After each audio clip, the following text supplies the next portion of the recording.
Hello, hello, hello, and welcome to 52 Weeks of Flow, the podcast that delves into the depth of human potential and the transformative power of flow. On this show, we talk about peak performance, flow, energy, and bridge the gap between science and woo-woo. Through authentic stories and real-life examples, my guests and I will help you dive into your superpowers and create your next level of success. My name is Bea-Marie Aning, neuroscience geek, flow enthusiast, and your guide to rewilding yourself. I'm on a mission to raise the frequency of the planet by supporting you to untame yourself and step into your flow.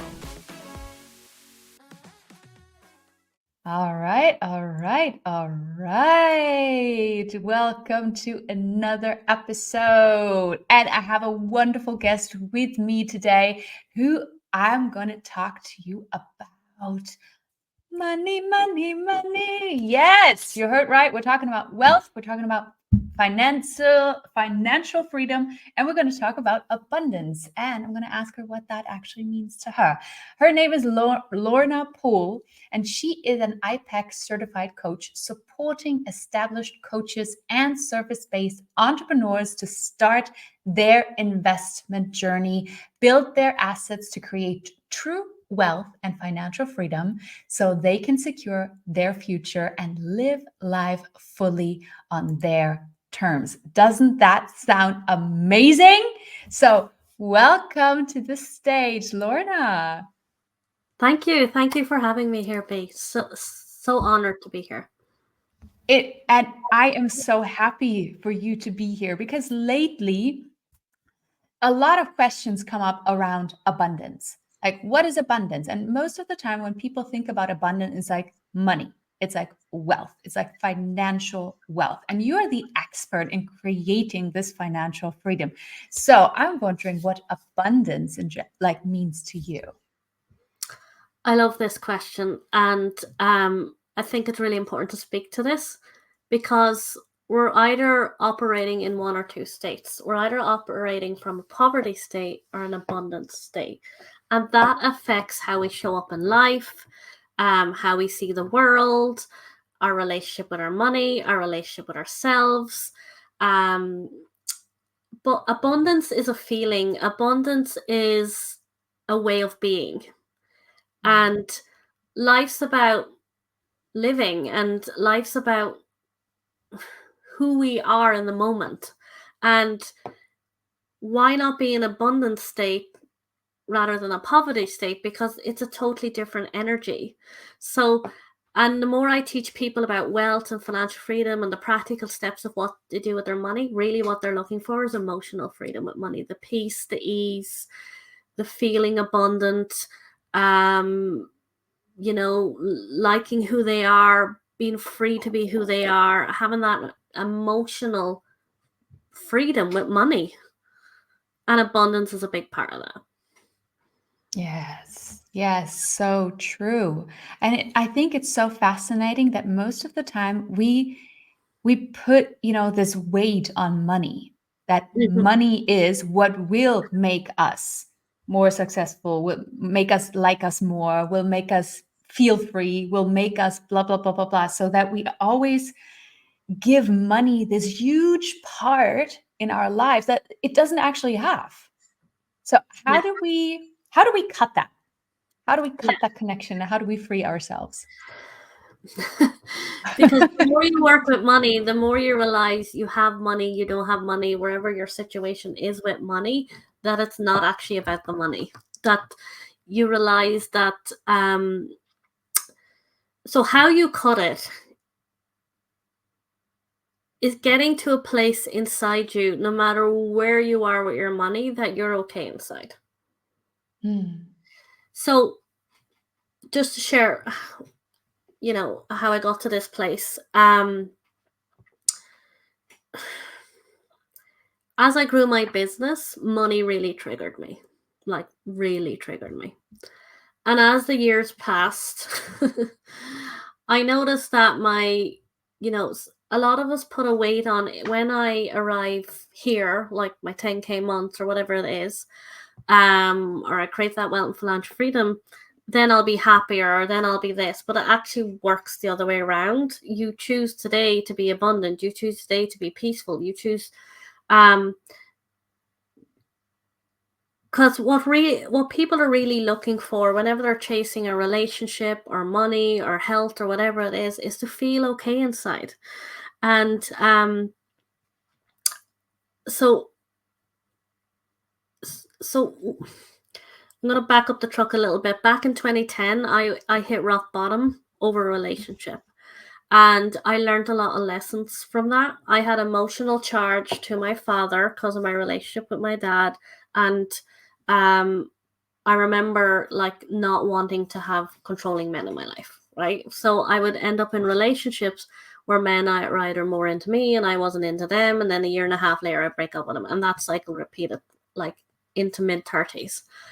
And I hit rock bottom over it all because I had a fear that if I married somebody, they would leave me.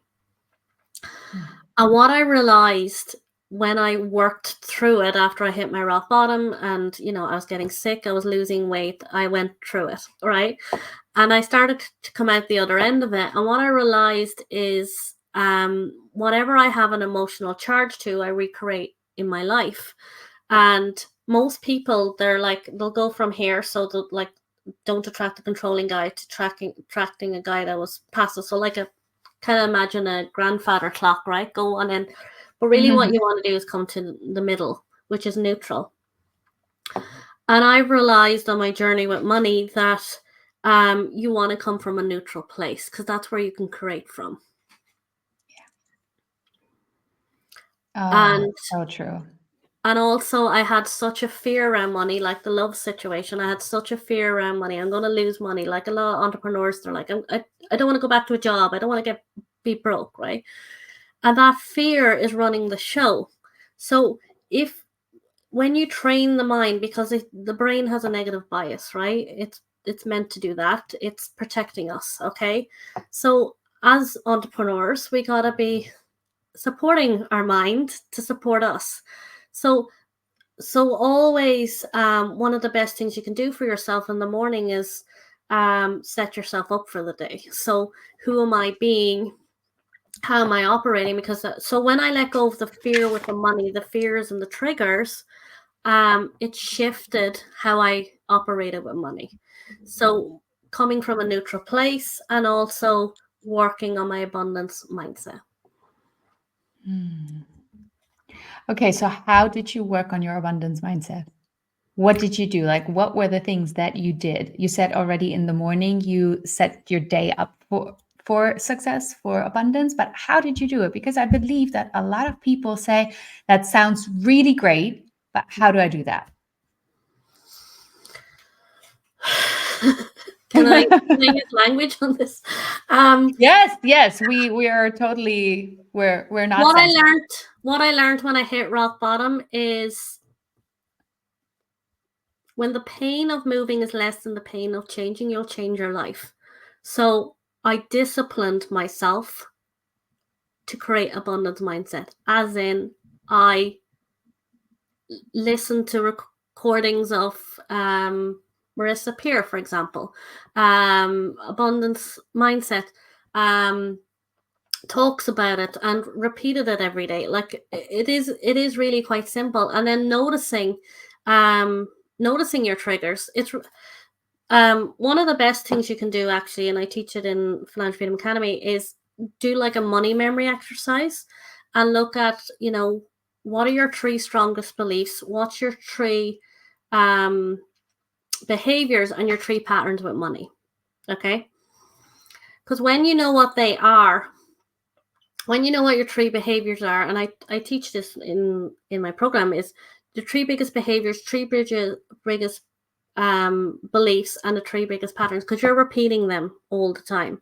So it's important to identify what's running the show so that you can make a different choice in the moment. And then it's about your identity shift. So anyone that ever creates anything in their life has to grow who they are and how they see themselves. So I started to shift how I see myself.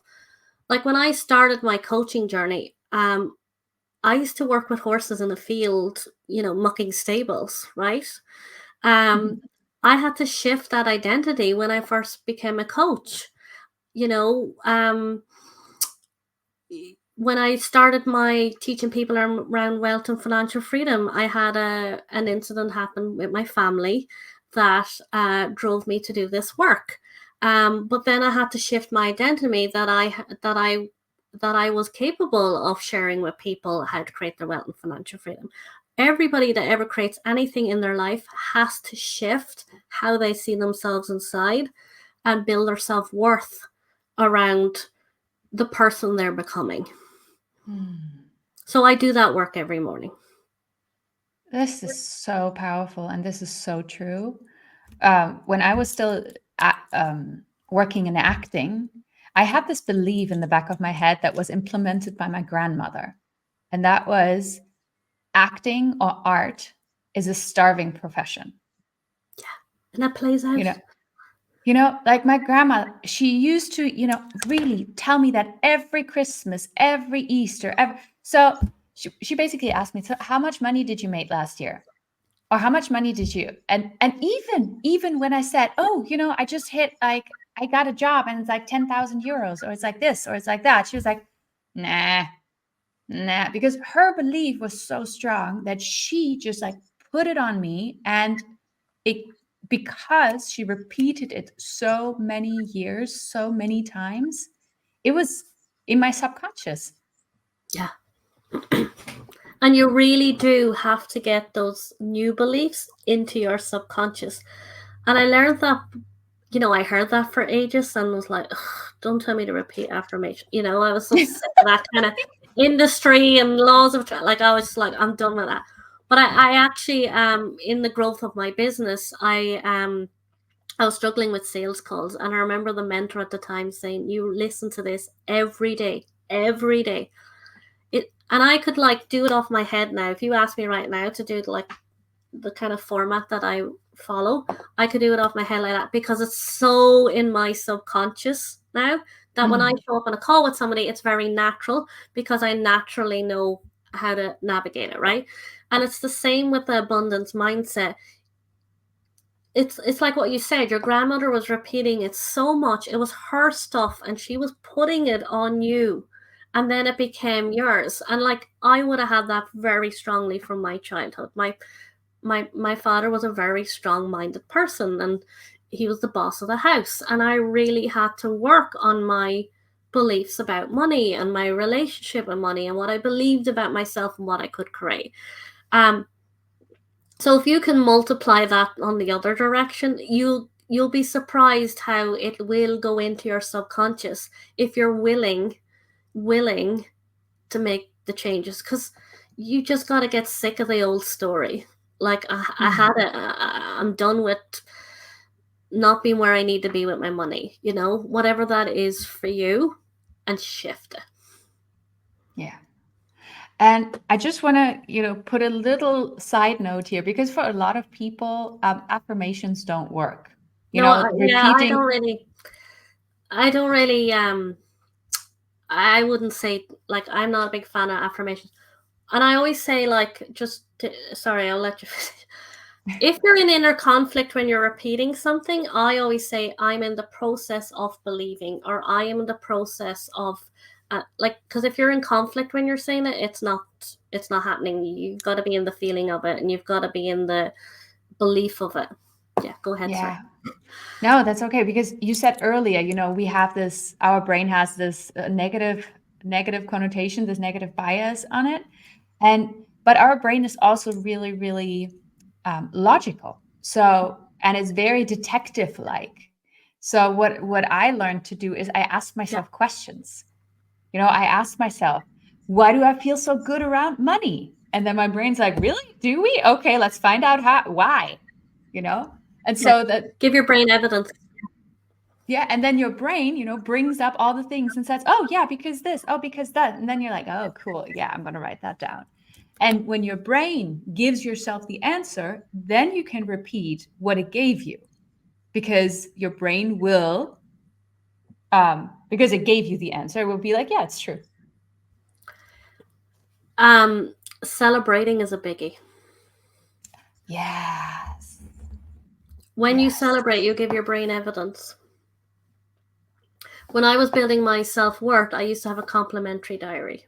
And I would write in there a compliment, because there was a time when if anyone gave me a compliment, I didn't hear it, I deflected, da da da da. That really built my self-worth.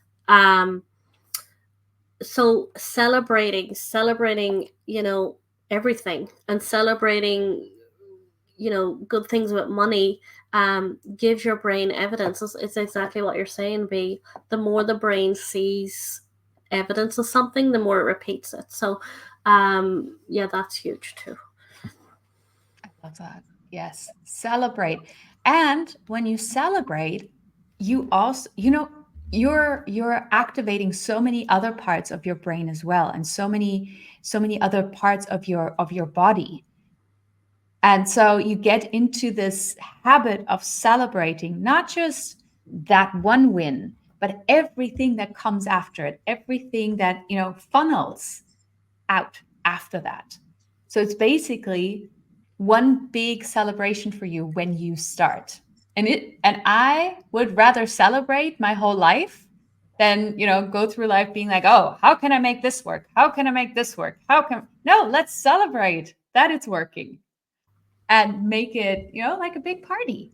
So, but let's come back to financial freedom and financial wealth, because you also help people invest on their investment journey. What does that look like? When somebody comes to you and says, "Lorna, I don't have much, but I want to make it more. I want to create a big empire with it." What do you say? I'm going to go to that. I just want to wrap up on the abundance thing. Abundance is an everyday energy, and remember that you get to choose to operate that way. Okay, so on the investment side. Wait, this is really important. This is really important. Every day, people, every day, operate on this every day. Okay. Yeah. Regards to investing, I realized on my journey with money that women and our relationship with money, for years the men were the breadwinners. The men were taking care of the money and investing. And in my parents' situation, my dad passed away in 2014, and there was nothing in place for my mom. And I realized a lot of women don't get training in this area. It's not in our schools. So when I talk about investing or putting your money work, creating wealth and financial freedom, there's a lot of noise out there of how to go about it, and people don't have the education of what are good practices. So first of all, I love to start with what is financial freedom. It's the ability to live the lifestyle you desire without having to work or rely on anyone else for money. And that's T. Harv Eker. I love that because I feel like that really explains what financial freedom is: to live the lifestyle you desire without having to work or rely on anyone else for money. When I'm teaching investing or creating wealth and financial freedom, well, first of all, you need to know what your financial freedom number is. And what that means is, if you stop working in the morning, that your assets could pay your lifestyle. Okay. Lifestyle is different for different people. Most people, when you work with them, really what they want is, I want to travel, spend time with family and friends. It's not the yacht in Morocco, right? Maybe it is for some, but most it's not. And it can be less than you think it is. So when I say an asset, what I mean is anything that causes wealth, money to flow into your life in terms of increased income or value. Okay, so it's not like what a bank calls an asset. A bank will call your car an asset, but it's a depreciating asset. So it's not going to, you're thinking, well, there's five main assets that are important to have because they play different roles in your wealth. So you always start with somebody with the big picture. So a lot of people will think when they come to investing, they're like, Joe down the road is in, property. Mary got burnt on the stock market, whatever. And they make their their decisions around investing from other people's experiences or what they hear in the news, but they don't really know, well, how do I build it in a robust way? So portfolio design is more important than, oh, I should invest in this over this kind of thing. Okay. And there's 5 asset classes that are really important to be in. The first one's equity. The second one is property, real estate if you're in the States, gold, fixed income, and cash. And the reasons for these is they all play different roles in your wealth journey. So equity and real estate, they're growth assets, so they grow. Gold holds its value. Fixed income is more like steady, and cash is quick liquidating. Another thing about wealth, you'll hear about intangible and tangible assets.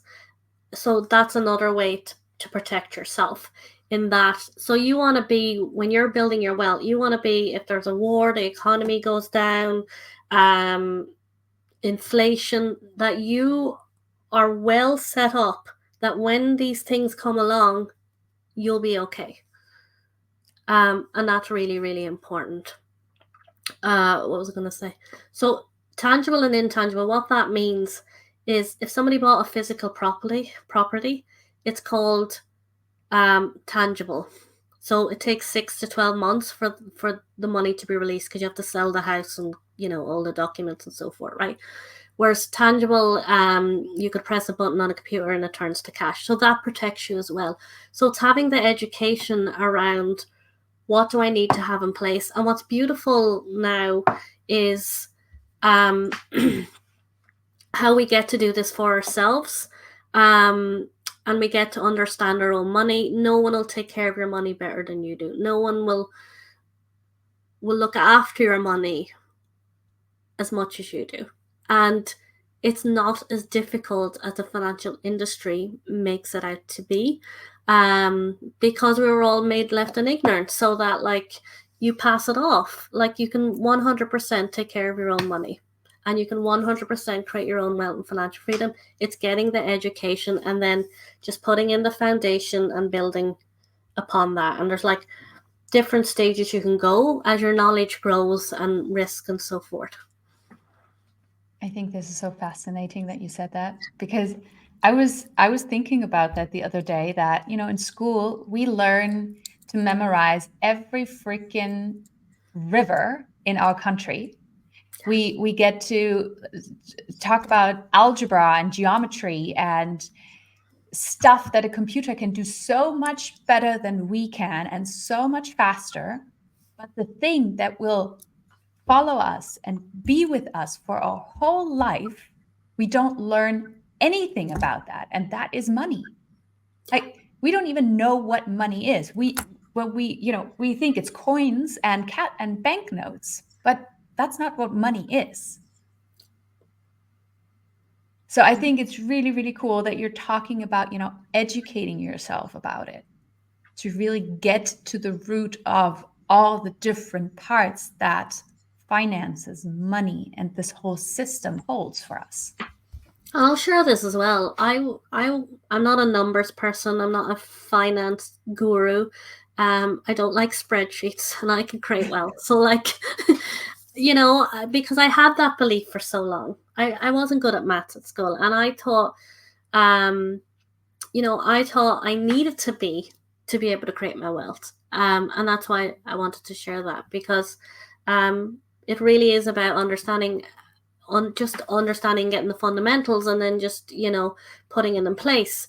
And what holds people back is there's 2 places I'm going here. What holds people back is their relationship with money. So I want to talk about that for 1 minute. And the second thing I was going to say was, protecting your wealth is a biggie as well. So people like to skip to creating the wealth and financial freedom and don't put in those fundamentals around money. So protecting your wealth is huge. So, like, emergency funds, cash safety nets, protecting your money from yourself, setting yourself up well, so when life events come along or whatever, that you're not robbing your wealth. So that's a biggie. your relationship with money is huge, because how you see yourself on money is going to affect your ability to create your wealth and financial freedom. Because you might say to somebody, they might say one of their values is, oh, freedom is a value of mine. But if you look at their bank account, they're not doing anything to create the freedom. They're paying all their bills. They're not paying themselves first, and they're wondering why they're in the situation they're in. So, or getting comfortable with bigger numbers. So they work out their financial freedom number and they realize, oh, well, it's 750,000 or 1.3 million or 3 million I need to create my financial freedom. And they're not comfortable with that number. It seems too large. Like, some people, 10K is peanuts, and to other people that's a lot of money. So your relationship with money is going to affect your ability to create the wealth and freedom. So how do I figure out what my number is?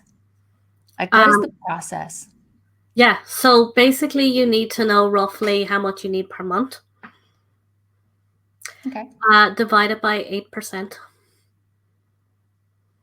Okay. So multiply it by 12 months and divide it by 8%. And that will give you. Okay. Okay, awesome. That makes a lot more sense. I was like, what? But then I have less. Okay, So the 8%, what you want to do is work between the bracket of 8% and 4%. Okay. There's a Trinity study done that if you were super conservative, 4% would be what you can live off, but you can sustain on 8%. And the reason for the 4%, 8%, it just gives you that banner. Like, for example, when 2008 happened, there was a big crash. So you want to set yourself up that you're no matter what's going on in the world, that your money, because your money can drop, quite a high percentage. But if you're putting in what we talked about earlier, the tangible, the intangible, the different asset classes, you're having that robust portfolio that's going to protect you from these things. And then having that banner between the 4 and 8% that you're going to work with. Okay. So when I figured out, for example, my number is 10. My number is 10,000 a month. Yeah. Like, this is like my financial freedom number. So you need 1.5 million. Yeah. So I need 1.5 million a year. No. Yes. No, 1.5 million is your net worth number. So that's the amount that you're going to. So when you're drawing down, you're going to draw down in a way that there's always money working for you and building, and then you're drawing down off the 8%. So you're never eating fully into your assets. Therefore, it'll always provide for you. So that's. There it is. There's the breakdown. So if anybody listening right now, you're like, what? So that means that you have not done this for your business yet. Then please contact Lorna. Please get in touch. Lorna, tell everybody where they can reach you so that they can figure out with you together how to make their business and everything more profitable and create this financial freedom. Yeah. So to reach me, head over to my Facebook group, Financially Independent Females. Probably the best place to catch up with me. And I have the wealth checklist for you guys as well. So you can go grab that also. And that's a way to get into my world and for us to get to know each other. That is awesome. So the link to the Facebook group and also the link to the, what was it called again? Wealth checklist. The wealth checklist you're going to find in the show notes or in the podcast description underneath this video or underneath the player that you're listening to right now. So one last question. You said, 2014 was 2010. 2014 was your meltdown, was your rock bottom moment. 2010. 2010. There were so many numbers in there. See, I'm not a numbers person. So 2010. So what would you, from your standpoint right now, would tell your 2010 self?